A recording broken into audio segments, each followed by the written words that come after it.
আমি জাতির কাছে ডক্টর ইউনূস স্যারের কাছে আমার প্রশ্ন যে স্যার আমাদের রক্তের বিনিময়ে আপনি ওই চেয়ারে গেছেন, আপনি কল্পনাও করতে পারেন নাই, আপনি কোর্টে যাই একটা চেয়ারও পান নাই বসার জন্য। আপনি আমাদের রক্তের বিনিময়ে, আমিও রক্ত দিছি, আমিও আহত হয়েছি, আমার প্যান্ট সেরা প্যান্ট আমার সংরক্ষণ আলমারিতে সংরক্ষণ করে রাখছি।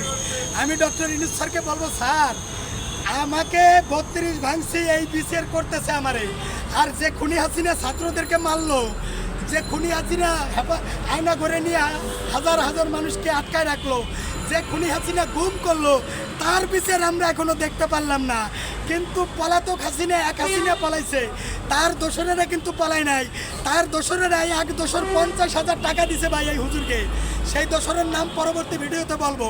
সেই দোসরে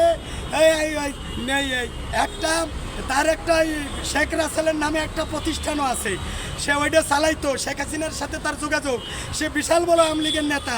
সে এখানে 50,000 টাকা হুজুরকে দিছে, আর বিএনপি যারা ওয়ার্ড পর্যায়ের নেতা তাদেরকে কত দিছে বা কত কি এটা আমি বলতে পারি না, কিন্তু এই হুজুররা 50,000 পাইছে এটা আমি জানছি। হ্যাঁ, তো তাদেরকে দিয়ে আমি ডক্টর ইউনূস স্যারে বলবো এখনই তারা আপনার যাদের রক্তের বিনিময়ে গদিতে আছেন তাদেরকে মারতেছে। এই মার আমাকে মারতেছে না, এই মার আপনার গদিতে লাগতেছে, আপনার গদি।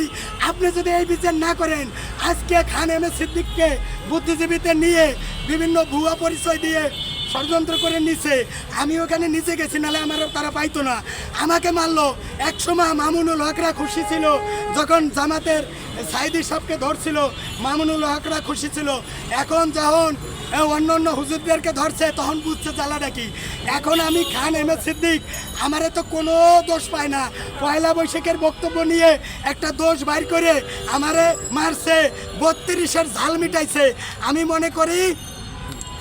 মনে করি ডক্টর ইউনূসের গদিতে এবং উপদেষ্টা পরিষদের গদিতে আমার মাথায় আঘাত করে নাই, বরং এই সরকার অন্তর্বর্তীকালীন সরকারের সিংহাসনের পরে আঘাত করছে।